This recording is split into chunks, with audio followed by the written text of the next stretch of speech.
So it's round to Jake Cody in the small blind, and he's got queen 10 off. Blind on blind. Here we go, kids. And if you notice, Jake is wearing both dad face and dad sweater. Well, his opponent in the big blind is Daniel Erlandson, who is the effective stack with 42 big blinds. Jake elects to call. Probably with the intent of calling a raise. Erlandson ace-9 off. Checks his option. Both players under-repping their hands a little bit. Top pair for Erlandson, a gut shot for Jake. Top, very strong in this spot. Heads up, blind on blind.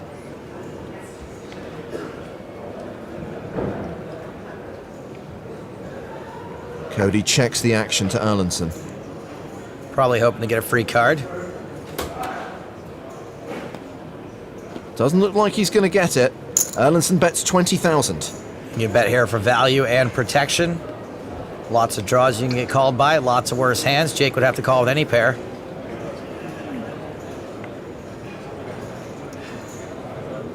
Jake check raises to 61,000.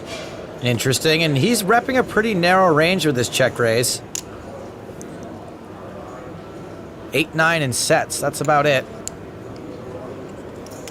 As far as value hands go, he can rep a whole wide range of bluffs.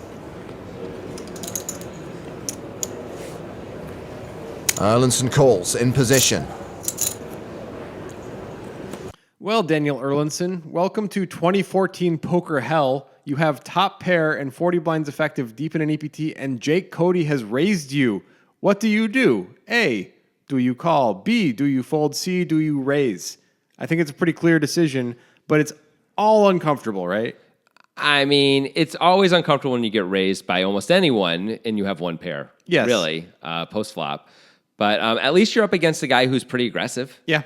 You like that? Yeah, I mean, we maybe would have been able to avoid this by raising pre-flop against some of Jake Cody's range, but not against this hand, right? Yeah. Cody's always going to call unless we make it a crazy amount. I think Erlandson was trying to protect his stack by checking back and also defend his range a little bit.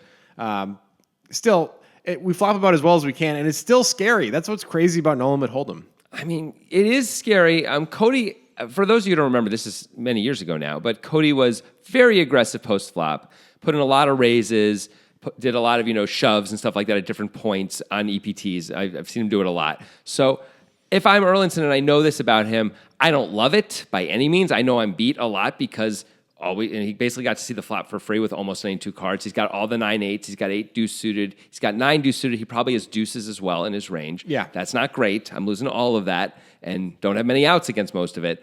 But he's also capable of having straight draws and maybe even some other weird stuff. He's Jake Cody. Yep, and he does have the straight draw. Is this a good idea by Cody to even do this check raise at all? I think it's a perfectly fine idea. I don't hate just calling when it's this cheap, though. I think it's okay to do pot control and just call. But check raising is always good in these spots because you're just going to win a lot. Like, what's Erlandson even supposed to do with the deuce? Is he even going to call? It doesn't seem like it. And by the way, all we saw pre-flop was a limp and a check. Erlandson might just be taking a shot with all hands that he has on this board. So Cody might not even have to tell a good enough story in order to get him to fold enough to make this profitable. So for that reason, I like it. Of course, we also have equity against everything, which helps. This is not a great story, to be clear. Like, if Erlandson has anything at all, he's blocking most of Jake's value. Yeah. But still, like you said, if Erlandson's taking a shot almost always, which he probably is, this is just going to work so much. You know what works is that link in our pinned tweet that gets you to Nitrogen Sports. That's where you get access to our monthly Poker Guys tournament where there is always an overlay, Jonathan. People love overlays in poker. They sure do, Grant. They love it almost as much as when your voice breaks, like it did in that ad. It's not a problem. Neither is the Bitcoin-only nature of Nitrogen because they get you your money in 90 minutes or less. Get on Nitrogen. Get you some poker. That was very impressive. Turn card is the 7 of spades. So Jake's now up and down. So Jake was semi-bluffing before with a gut shot, but now he can really semi-bluff. 166,000 in the middle. Lots of players are going to keep the aggression going when they pick up equity. Jake bets 127,000. Jake picks up equity, and soon he's going to be telling his daughter Ariana to pick up her toys. Erlandson calls. Still has the best hand. He's a 68% favorite here. Still going to be tough if he has to face another barrel. 3 of hearts on the river, so the board bricks out for Jake. Erlandson has a lock on this. Question is, will Jake bet again? I don't see Jake giving up here a lot, but it's easier said than done.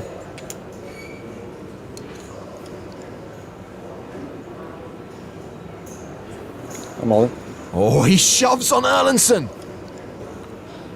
Jake's just made an incredible read on what Erlandson's got here. There was 420,000 in the pot, so this is an overbet. Effectively 476k. Maybe Erlandson snaps him off here. Why so serious, Jake? Do you really want to call it off with just one pair, albeit top pair with top kicker? Well, I do, but I can see the whole cards. Erlandson folds. The bluff gets through. Jake Cody, you old dog, you. Ouch. That's a lot of chips that Erlandson could have had he found the call there. So I guess we have to ask the question, should he have found the call? I mean, as the viewer, it's so easy to criticize, Yes, right? You have of course it top is. against Jake Cody. How do you fold? You fool. You could have had it all. You could have had a Maybach in Dubai. You know? Maybach? It's a really nice car. Oh, Yeah. never heard of it. It's basically you like get a chauffeur for it. That's how nice it is. You ride in the back and just chill. That's what Erlandson could have been doing. Can't you get a chauffeur for any car? It's designed for it. okay. Anyway, let's go back to the turn for a second Yeah. and see how we got here. Okay. So I imagine Jake Cody was a nuanced enough player, even in these hyper-aggressive 2014 EPT era, that he's not going to continue on all turn cards. But Yeah. this 7 of spades is a must continue with Cody's hand. He blocks the nuts. He could absolutely have the nuts as played. Erlandson is going to fold a ton of his one-pair hands that he called on the flop with. I like the bet. Do you? I mean, Cody also turns open-ended, so he turns more equity. Of course, that helps. Yeah, I think this is an absolute must bet. I completely agree. I love this bet. He's got to make it, and I like his sizing too. He bets about 75% of the pot here. That's going to fold out. I mean, a bunch of 8s, maybe some 9s, maybe some other stuff as well. It's just going to be very uncomfortable for Erlandson almost no matter what. Right. There's the implied threat of what actually does happen, which is I'm moving in on most rivers Yeah. too. So it's really tough to call with one pair unless you have something else going on with it. As Erlandson, a hand this good, you have to at least think for a second, like, should I even just dump this and get out of this now? Because I know what's coming on the river most of the time, right? Yeah. At this point, though, ace-9, you're under rep. too good. It's probably too good against a player like Jake Cody. So frustrating. But the question is it still too good on the river? Because that's the big thing here. Like, Cody ends up winning this pretty big pot just through purely bluffing. So let's start with what Jake Cody is representing and if he should be doing it. It seems to me that when he goes all in for more than pot, he's representing only straights here. Maybe once in a while he could have a set of deuces, but that's rare because he limped pre-flop anyway. It's not as likely as potentially straights. Yeah, I think you're right. I think it's pretty much, it could be 10-6, it could be Jack-10. Of course, he blocks those as well, which makes it easier to make this play from his point of view. Yeah. Maybe deuce as well. He could have that at least. Trying to get called by 2 pair, like 9-7, 8-7, something like that. But like that's it. I don't think he's got 9-8 and is going for so much value. Something we talked about in our podcast. You made this point because he would just probably bet less to try and get called by a wider range. And also, he's got a pretty easy bet fold with 9-8, quite frankly, against this player in this spot. Right. If you had 9-8, you wouldn't block any straights, of course. Yeah. Which, if you have a straight, you block the straights. If you have straight blockers like Cody does, you block the straights. I think it's also important to bring up how much money these guys have won. So Cody's won millions and millions of dollars playing poker at live tournaments. Erlandson's won, even now, many years later, a total of $600,000. So, like, this is a huge spot for Erlandson. There's 3 tables left in this EPT. First place is $800,000. For Cody, this is just another Wednesday. Right, and I think that might be a factor, but beyond that, I think the blockers are more important. Of course. The fact that Cody blocks the nuts is important, and he's now repping the nuts. All right. We like Cody's move in. We think it's good. You just have to move in here. All right.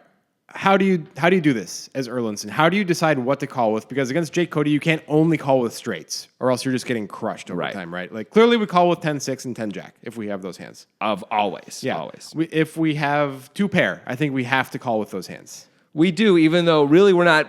I mean, we shouldn't be up against any worse 2 pairs, but we probably just have to call anywhere. It's probably just because of strong. distribution. Yeah, it's just too strong. And then how do you decide what else to call with, right? Like, I think the easy answer is any pair that also has a straight blocker. Yeah. That has to be what it is. And he doesn't have that right now. He has no straight blocker. He has a pair, He has the best one pair hand that he's ever going to show up with, most likely, unless he somehow checks back, kings pre-flop sometimes. Which Seems unlikely. Seems unlikely, yes. So is the quality of the hand good enough to make this more of a call than a hand like, say, 8-10, which blocks the straight and is also a pair? Because 8-10 and ace-9 effectively are going to play the same as a call here in terms of like how well they're going to do against this shove. Yeah. We want to have the 10 in our hand and block the straight. So it's better to call with 8-10. It's better to call with 7-10 Yes. than it is with ace-9 or king-9 or queen-9. Which is rough and hard, I think, for people before they get used to this way of thinking. Yeah. But yeah, you'd much rather block the nuts here. Now, you might then ask yourself, well, what does Cody have then? But then you could have a hand like queen-jack. You Right. could have a hand like 7-6 or 10-7, things like queen-10. that. Or queen 10, right. He can have hands that absolutely just are going to take this line and find themselves in the spot and decide to fire away because why not? And even though 7-6 is a pair for Cody, he's probably going to know it's not good enough Right. and say, well, I'm going to make you have to figure this out. I'm not going to have to figure it out. Like, good luck, buddy. And a 6 does block a little bit of straights. I think Yeah. you'd still pull the trigger a lot there. So ultimately, we think Erlandson made the right move by folding ace-9, even though, of course, in practice it was wrong. Because you absolutely do have to call with a lot of things against Jake Cody because he's capable of this. But ace-9 isn't one of those things because we have so many other hands that block relevant hands that are better to call with. It's weird that we're going to call with worse 9s and other worse hands like 8s and maybe even 7s sometimes. But it makes all the sense in the world. We have to dump some things. We can't just have all the things we call with on the turn be hands we call with on the river. We're going to get crushed by Right. Jake Cody if we do that. We need to have some things we fold out. And the worst hands distribution-wise really are ace-9, king-9, and queen-9 now, which Everything is else weird has a but straight true. blocker. 9-10, 9-jack, far better calls. 8-10, 8-jack, far better calls. Yeah, 7-10. Yeah. Jake Cody, man. That guy, he just always finds a way. He's like life in that Jurassic Park movie. That Jeff Goldblum movie. Dinosaur movie. Yeah. So what do you guys think about these plays? So we ultimately decided that Erlandson and Cody both played it well and both basically did what they had to do all the way through. But it ends up looking great for Cody, and things do not work out as well for Erlandson. Of course, he goes out a lot sooner, too. He goes out 17th, wins like $17K. Cody wins, $200,000. It's much better for him. He ends up finishing 5th. This pot is part of the reason why this goes this way for these guys. Do you think they should play it differently? Do you think there's obviously other decisions Erlandson could be making all the way along here? He could have raised pre-flop. He could have re-raised the flop, although that seems crazy, but things would have worked out differently probably. He could have folded the turn. That's another move he could have made it. He could have called on the river. Do you think those are better decisions, any of them? Let us know what you think he should be doing if you disagree with anything we said in the comments. We want to hear about it. Right, and we didn't immediately just know right away that he's supposed to call with 10-8 and fold ace-9. The way we found that out is we do a podcast. Yeah. And if you want to hear our thought process and how we get to places like that, the podcast is the place to be. It's both fun and educational. Highly recommend it. It's the Breakdown Poker Podcast with the Poker Guys. There's 2 a week. We'll see you there.